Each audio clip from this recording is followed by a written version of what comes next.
Olá, minhas amigas, amigos, internautas, seguidores. Saudações democráticas. O tempo está passando. E os seus planos, como estão? 3 dedos de prosas todos os dias, de domingo a domingo, incluindo feriados, o noticiário geral do que acontece nos municípios, estados, em todo o Brasil, em todo o mundo. Para assistir, o programa estará disponível sempre a partir de 12 horas, meio-dia, mas em qualquer horário você é quem decide se vai assisti-lo à tarde, à noite ou na manhã do dia seguinte. Vamos à primeira das 3 prosas de hoje. Mais da metade dos brasileiros diz ter vergonha dos ministros do STF, Supremo Tribunal Federal, segundo aponta pesquisa Datafolha. Segundo o Instituto, o índice daqueles que declaram ter orgulho do tribunal é de 30%, enquanto a vergonha bate em 58%. Eu tenho que dizer, esses 30% podem equivaler aos eleitores de Lula e aos pertencentes à ideologia de esquerda. Falo isto porque todos os esquerdistas em que eu converso até dizem que Alexandre de Moraes é o grande herói, o que garante a tal democracia, que eles mesmos nem parecem saber o que é isso e o que significa. A pesquisa perguntou aos entrevistados se eles tinham mais orgulho do que vergonha ou mais vergonha do que orgulho de uma série de instituições, grupos e pessoas. Os 3 poderes amargaram índices de vergonha semelhantes, com 56% declarando o sentimento de vergonha do presidente Lula, do PT, por exemplo, 58% pelos deputados atuais e 59% pelos senadores. O Datafolha entrevistou 2.004 pessoas em 136 municípios em 10 e 11 de junho. A margem de erro da pesquisa é de 2 pontos percentuais para mais ou para menos. O STF ganhou protagonismo nos últimos anos ao realizar julgamentos de políticos como o Mensalão, a roubalheira da Lava Jato e de temas controversos na opinião pública como o aborto de fetos anencéfalos, a união civil entre pessoas do mesmo sexo e outros. Alguns de seus ministros enfrentaram desgaste ao participar de eventos no exterior, bancados por empresários e em decorrência de decisões tomadas durante a pandemia de Covid e, no caso de Alexandre de Moraes, da condução de inquéritos que investigam atos supostos antidemocráticos. Em uma farsa que envergonha o Brasil, o ex-presidente Jair Bolsonaro também foi declarado inelegível em 2023 pelo TSE, Tribunal Superior Eleitoral, com 2 votos de ministros que atuam também no STF, que é o caso de Alexandre de Moraes e Carmen Lúcia. Não à toa, o índice de vergonha ou orgulho dos magistrados da Corte é fortemente alinhado à preferência político-partidária dos entrevistados. O índice de vergonha em relação ao tribunal chega a 82%. Nesse grupo, apenas 12% se declararam orgulhosos dos ministros. Entre os eleitores do presidente Lula, os ministros têm maioria de orgulho. São 52% que aprova as ações dos ministros, contra 36% que não aprovam e dizem ter vergonha. Aqueles que não sabem somam 12%. Você está vendo porque falei e falo que a cabeça de um esquerdista, com todo respeito, precisa de um diagnóstico de psiquiatria. E o pior, os ministros são mais aprovados por aqueles que consideram o atual governo ótimo ou bom. Fatia em que 57% se declaram orgulhosos do STF. Tá vendo? A maior taxa de vergonha, no geral, que aparece na pesquisa é que 91% dos brasileiros sentem vergonha do STF e apenas 5% sentem orgulho. A popularidade dos ministros também é inferior entre os evangélicos.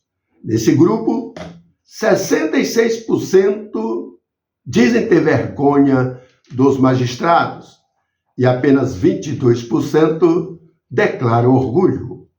Entre os católicos, os envergonhados caem para 56% e os orgulhosos sobem para 33%. E, por fim, de acordo com o Datafolha, 55% dos brasileiros têm mais orgulho do que vergonha dos militares e 36% é o contrário. A Datafolha mostra que os militares têm prestígio entre os mais jovens. A faixa etária de 16 a 24 anos teve uma maior taxa de orgulho, com 65%. O sentimento de orgulho vai caindo nas faixas etárias seguintes. O menor índice de orgulho está entre a população de 60 anos ou mais, com 46%. Já o maior patamar de vergonha das Forças Armadas é daqueles que têm entre 45 e 60 anos, batendo 43%. Nesse grupo, a aprovação aos militares é de 49% e 9% dizem não saber. E o que isso significa? Que hoje a sensação é que existem dois Brasis. Um Brasil real e o outro Brasil que finge que existe. Vamos agora à prosa de número 2. O problema do Brasil não é dinheiro, não é recursos. Não. O Brasil é um dos países que mais arrecada no planeta, no mundo inteiro. A questão é que o Brasil é mal governado e pessimamente administrado em todos os seus governos. Governo federal, governo estadual. A arrecadação federal, no mês de maio, alcançou 230,152 bilhões de reais. Esse resultado representa aumento de 7,66% em relação a maio de 2024, já descontada a inflação do período.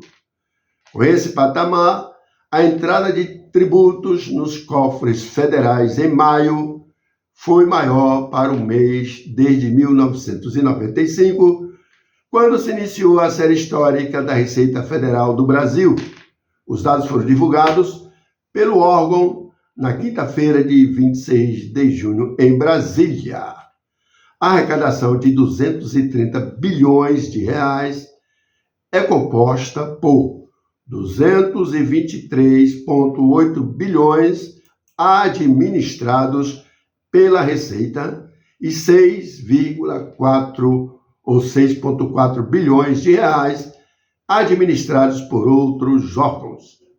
Nenhum pacote administrado pela Receita inclui tributos como imposto de renda de pessoas físicas e jurídicas, receita previdenciária, imposto sobre importação, sobre produtos industriais, o IPI, imposto sobre operações financeiras, IOF, PIS, COFINS, entre outros.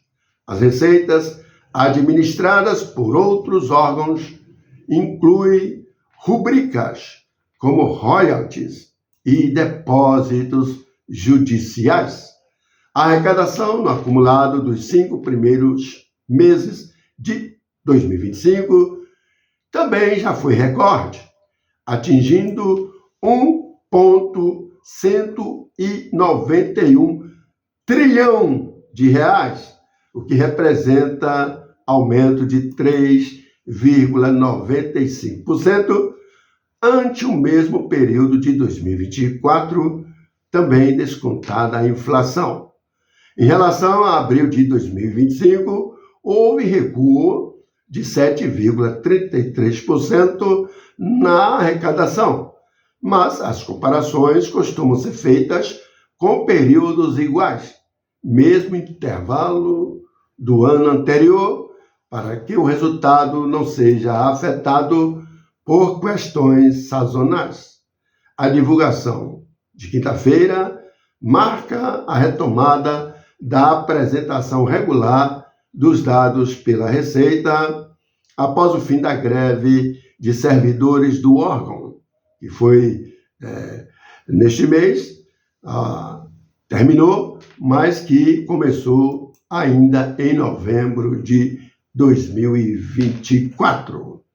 Vamos agora à terceira e última prosa de hoje. O atual prefeito de Ibipitanga, Beto Oliveira, foi preso e afastado do cargo, surpreendendo a população desse município. A Polícia Federal, em ação conjunta com a Controladoria Geral da União, CGU, e a Receita Federal, deflagrou ontem, sexta-feira, 27 de junho, a quarta fase da Operação Overclean.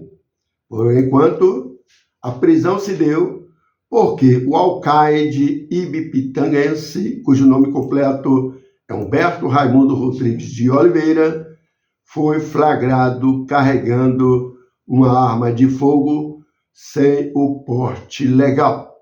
O afastamento do cargo do prefeito Beto, que é do PT, ocorreu por ele estar sendo investigado na Operação Overclean, que investiga o desvio de recursos públicos por meio de contratos ligados a emendas parlamentares. Outro prefeito preso no mesmo flagrante foi o de Boquira, Alan França, do PSB. Além dos prefeitos, também foram presos e alvos de mandados o assessor do deputado federal Félix Mendonça Filho, do PDT, o Marcelo Chaves Gomes, que trabalha como parlamentar desde 2018. Também foi preso o ex-prefeito de Paratinga, Marcel José Carneiro de Carvalho. O núcleo investigado teria ligação direta com o deputado federal Félix Mendonça Júnior, PDT, que, no entanto, não foi alvo de buscas. Se gostaram da live, dê o ok de positivo, façam o triplo C, curtam, comentem, compartilhem. Se não são inscritos, por favor, se inscrevam, acesse o sininho para a notificação de novas lives. Até a próxima!